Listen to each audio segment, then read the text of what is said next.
दो बहुत खास दोस्त होते हैं। एक का नाम सोनू होता है, दूसरे का नाम गोपाल होता है। गोपाल और सोनू दोनों मिलकर सब्जी बेच रहे थे।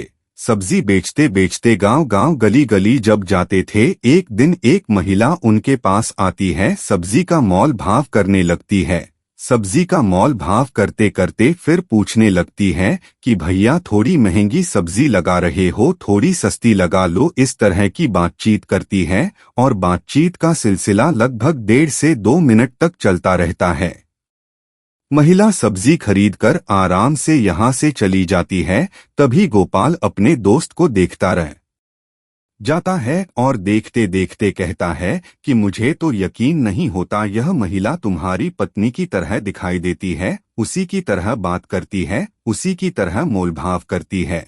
ऐसा लग रहा है जैसे तुम्हारी पत्नी हो। सोनू ने यह बात सुनी है। सुनने के बाद उसे बिल्कुल ऐसा लगा जैसे कि कुछ बात हुई नहीं है। तभी गोपाल कहता है कि तुम्हें मैं कुछ बात कह रहा हूँ, तुम ध्यान क्यों नहीं देते हो। सोनू कहता है कि ध्यान में इसलिए नहीं दे रहा जिसकी 7 साल पहले मौत हो चुकी हो, जिसकी मौत के इल्जाम में वह 18 महीने तक सलाखों के पीछे गुजार चुका हो, जिसके खुलासे के लिए पुलिस को यकीन नहीं हो। तुम्हारी जो बातें हैं वह मनगढ़ंत लगती हैं। गोपाल अपने दोस्त के पीछे पड़ जाता है। वह कहता है कि होना हो तुम्हें इस मामले को खुद से देखना चाहिए, और तुम्हें क्या हम दोनों को मिलकर इस मामले को देखते हैं।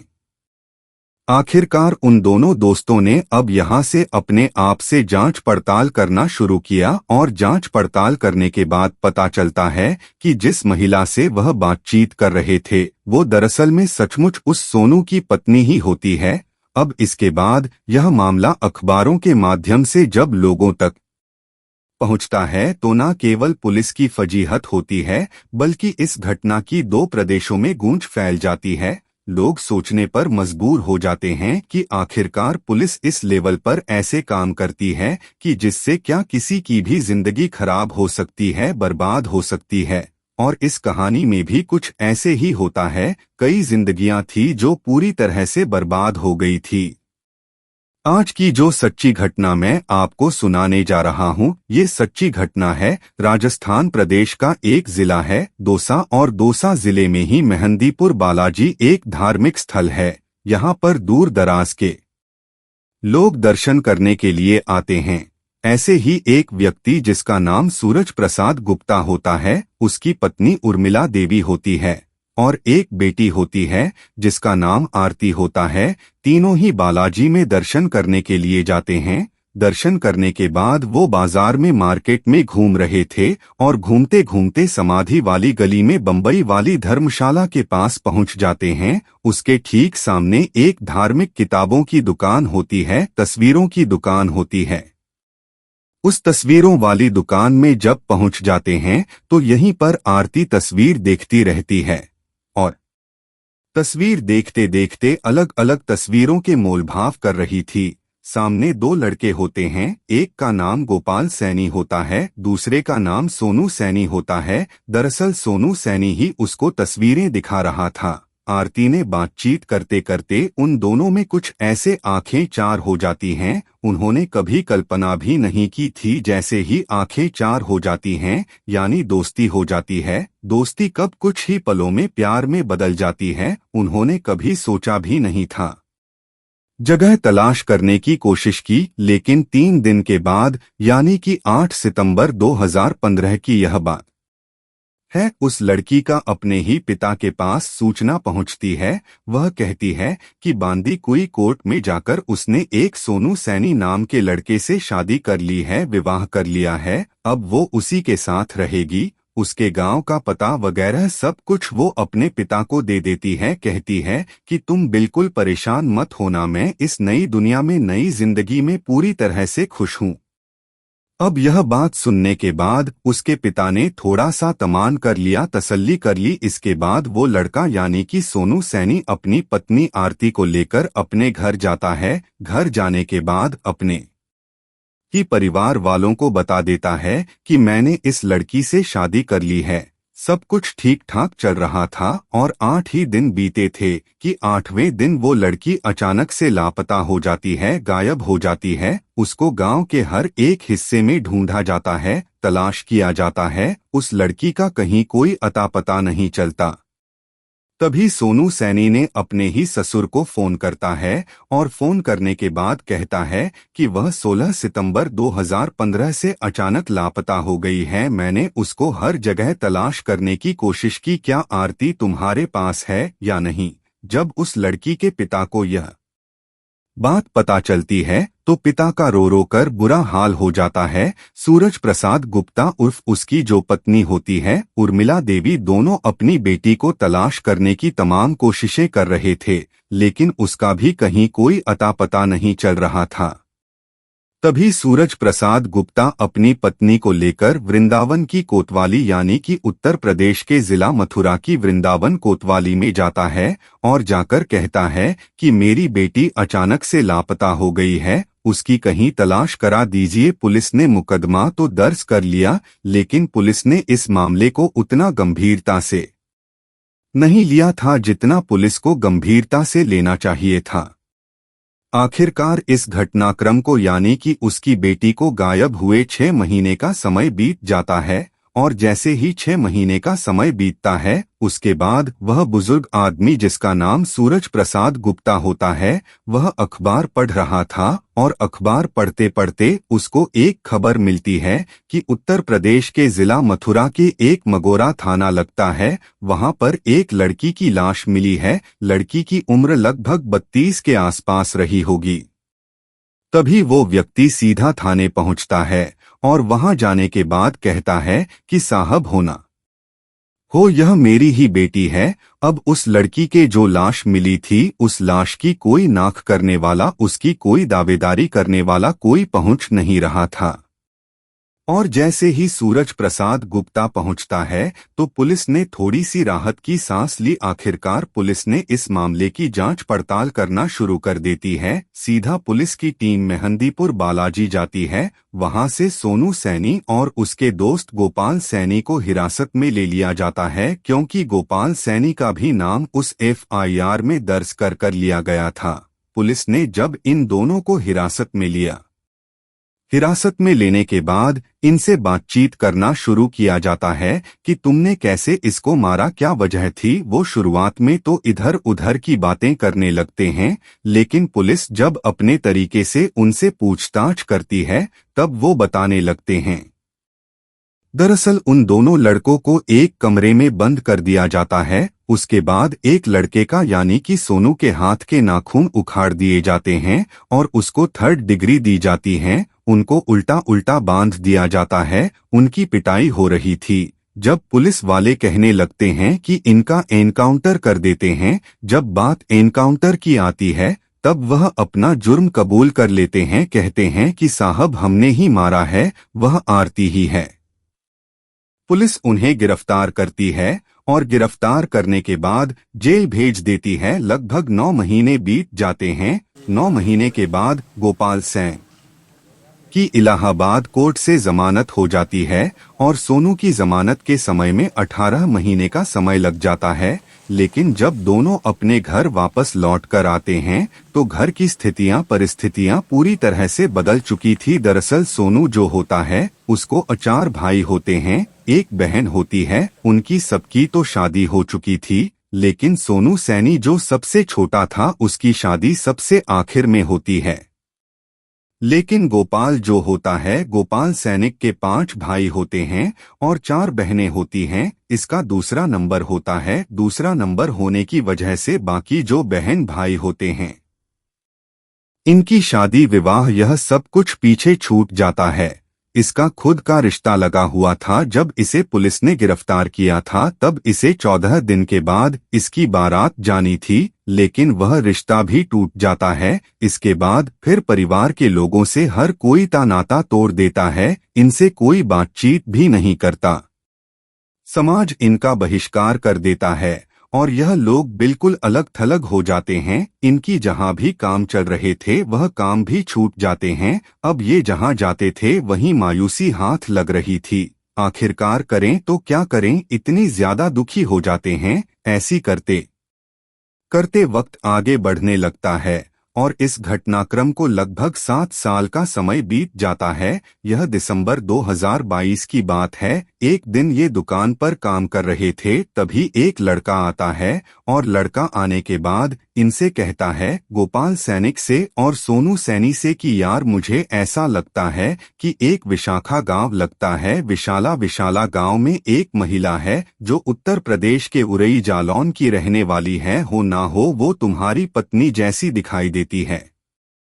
जैसे ही गोपाल ने यह बात सुनी, गोपाल ने अपने दोस्त सोनू से कहा, हमें चलकर देखना चाहिए। लेकिन चलकर देखें कैसे, घर में जाएं कैसे? इसलिए उन्होंने एक प्लान बनाया कि अगर हमें उस महिला के बारे में पता करना है तो कुछ ना कुछ नया कुछ करना होगा। इसलिए वो ऊंट के खरीदार बनकर उस गांव में पहुंच जाते हैं। विशाला में वहां जाने के बाद एक व्यक्ति के पास जाते हैं, कहते हैं कि भाई साहब, हम ऊंट खरीदना है। तो ऊंट दिखाने की एवज में महज 500 रुपए दे देते हैं। लेकिन यहाँ से उस लड़की का यानी कि आरती का कोई आता पता नहीं चलता है। अब ऐसी स्थिति में उन्होंने ठेले का इंतजाम किया। ठेले पर सब्जियां लगाते हैं और सब्जी लगाने के बाद वह पूरे गांव में घूमते रहते हैं। उनका मेन मकसद था, जो घर बताया गया था उसी घर के इर्द गिर्द लगातार घूम रहे थे। इस बात को इसकी पत्नी को खत्म हुई 7 साल का समय बीत जाता है और वो जब सब्जी जी का ठेला लगा रहे थे तो इत्तेफाक से आरती ही घर से निकल आती है। और जब आरती आती है तो उन दोनों को वो पहचान ही नहीं पाती, क्योंकि उन दोनों ने अपना रूप रंग बिल्कुल पूरी तरह से बदला हुआ था। जब भेष बदलकर वो जिस तरह सब्जी बेच रहे थे तो उनकी पत्नी यानी कि सोनू की पत्नी आरती जब सब्जी का मोलभाव करने लगती है, तभी मोलभाव करते करते काफी देर हो जाता है। जब यहाँ से चली जाती है तभी सोनू और गोपाल कहते हैं कि यह तो सचमुच वही आरती है जिसकी मौत के इल्जाम में हम लोग जेल जा चुके हैं। तभी वो दोनों यहाँ से सीधा मेहंदीपुर बालाजी पुलिस स्टेशन जाते हैं। वहाँ के एसएचओ से बातचीत करते हैं और एसएचओ साहब से कहते हैं, अजीत बट सरासे की साहब, मेरी जो पत्नी है, सोनू कहता है मेरी पत्नी फला गांव में है, जीवित है। और देखो, हम उसके लिए मैं 18 महीने और यह मेरा दोस्त 9 महीने के आसपास जेल में रहे हैं और हम पर केस चल रहा है। हम रोज तारीखों पर जाते हैं, हम बहुत परेशान हो चुके हैं, आप हमारी मदद कर दीजिए। पुलिस ने जब ये कहानी सुनी तो पुलिस को लग रहा था कि जैसे ये मजाक कर रहे हैं। वो कहते हैं कि बिना सबूतों के हम बात नहीं करते। अब ऐसी स्थिति में यह तो उन्हें पता चल ही चुका है कि वहां पर महिला है, इनकी आरती है, लेकिन आगे कैसे पता करें, इसके लिए इनके दिमाग में एक ख्याल आया। यह ई-मित्र बनकर जाते हैं, यानी कि सरकारी कर्मचारी बनकर जाते हैं। उनके हाथों में रजिस्टर होते हैं। रजिस्टर होने के बाद उसी घर पर जाते हैं और जाने के बाद उस घर के सदस्य को आवाज लगाते हैं और कहते हैं कि हम सरकारी विभाग से आए हैं, सरकार की तरफ से शौचालय की एक योजना आई है और आपको यकीन नहीं होगा, शौचालय बनाने के लिए सरकार आपको लाख का अनुदान देगी। जैसे 2 लाख का नाम सुनते हैं वो कहते हैं कि सबको तो बहुत कम पैसे मिलते हैं, हम लाख की बात क्यों कर रहे हो? उन्होंने कहा कि लकी ड्रॉ निकाला जाएगा और लकी ड्रॉ अगर आपका निकल आता है तो देख लेना, आपको लाख मिल जाएंगे। इस तरह के वो बातचीत करके उस व्यक्ति को अपनी बातों में उलझा लेते हैं। इसके लिए वो कहते हैं कि हमें करना क्या हुआ। वो कहते हैं कि सिर्फ आपको इतना बताना है कि आपके घर में कितने सदस्य रहते हैं, उनकी आईडी प्रूफ आपकी देनी होगी, साथ ही आपके घर पर 1 महीने में कितने मेहमान आते हैं उनके बारे में जानकारी देनी होगी। जैसे ही झूठ का एक पुलिन बनाया जाता है, उस महिला का ससुर इस पुलियजला आता है, फंस जाता है। घर में आने वाले जितने भी मेहमान होते हैं उनके बारे में जानकारी देता है। साथ ही घर के हर एक सदस्य के बारे में वो न केवल जानकारी देता है बल्कि प्रूफ भी देता है कि इस घर में इतने सदस्य रहते हैं। जैसे किसी का आधार कार्ड या पैन कार्ड या कोई और अन्य दस्तावेज जिसके आधार पर यह सही साबित हो सके कि ये घर में इतने सदस्य रहते हैं। आखिरकार उस डिटेल को लेने के बाद जैसे ही वो पन्ने पलट रहे थे, पन्ने पलटते पलटते पता चलता है कि जिस महिला की तस्दीक करने के लिए आए हैं, जिसका नाम आरती है, वह वाकई आरती होती है। जिसके एड्रेस लिखा हुआ था उरई जालन, दरअसल यह जो आरती होती उसके पिता होते हैं, वो उरई जालौन के रहने वाले होते हैं। वह कुछ समय के लिए मथुरा वृंदावन में आकर रहना सेना शुरू कर देते हैं। वहीं से वो बालाजी दर्शन करने के लिए आए थे और यहाँ दर्शन करने के बाद वापस मथुरा वृंदावन चले गए थे। लेकिन जब शादी होती है तो शादी के बाद उसने महिला ने जो अपना एड्रेस लिखवाया था उरई जालन का लिखवाया था। जब वो कोर्ट मैरिज करती है, आखिर का जाकर फिर यह SHO के पास जाते हैं। अजीत भट्ट सराकेर जाकर कहते हैं कि साहब यह रहे पूरे डॉक्यूमेंट उस घर के। अब ऐसी स्थिति में SHO ने मथुरा की STF से संपर्क किया और कहा कि तुम्हारा एक केस है, साल 2015 में हुआ था, एक महिला का मर्डर हो जाता है जिसमें आपने खुलासा भी कर दिया था और खुलासा करने के बाद आरोपियों को जेल भेज दिया था, लेकिन वह महिला मरी ही नहीं है, वो तो जिंदा है। पुलिस जब यह बात सुनती है तो पुलिस को यकीन नहीं हो रहा था। एक टीम जाती है उस घर में और वहां जाने के बाद जब दबिश दी जाती है तो उस महिला को उठाया जाता है। उसके बाद गिरफ्तार करने के बाद लेके आते हैं, उससे पूछा जाता है कि क्या कहानी है।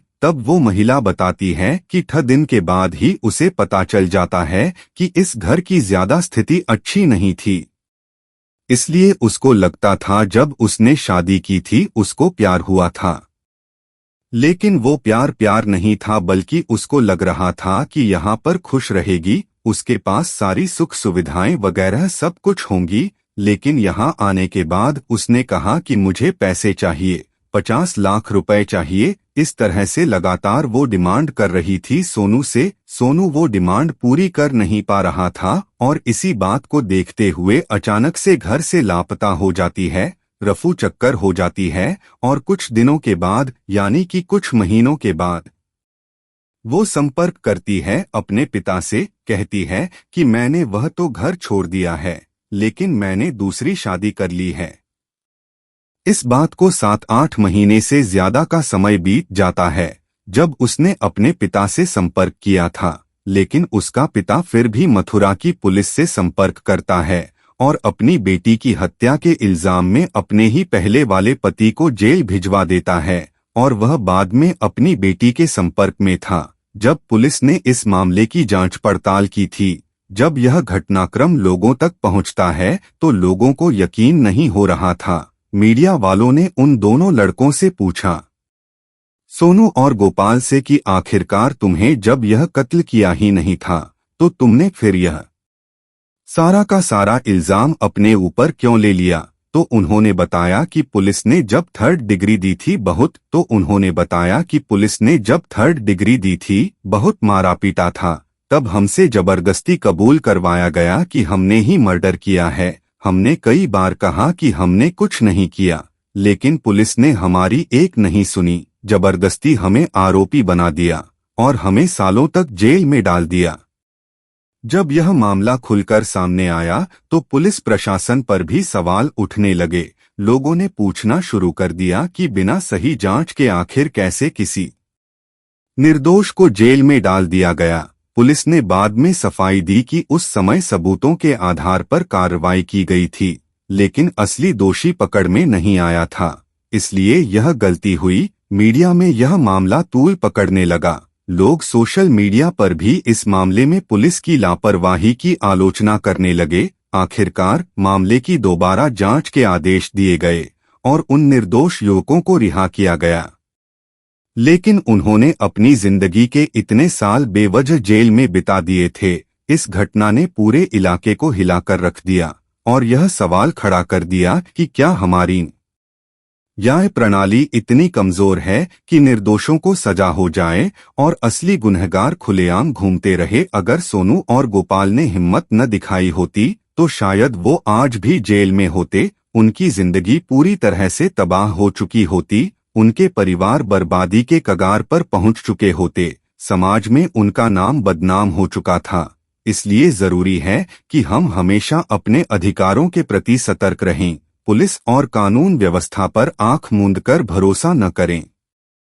अगर किसी पर झूठा इल्जाम लगाया जाए तो कानूनी मदद लें और अपने अधिकारों की रक्षा करें। यह घटना हमें यह सिखाती है कि कभी कभी सच को साबित करने में वक्त लग सकता है, लेकिन अंत में सच्चाई की ही जीत होती है। आपके आसपास अगर कोई अन्याय हो रहा हो तो चुप मत रहिए, आवाज उठाइए, क्योंकि आपकी एक आवाज किसी की जिंदगी बचा सकती है। इसीलिए सतर्क रहिए, जागरूक बनिए और अन्याय के खिलाफ डटकर खड़े रहिए।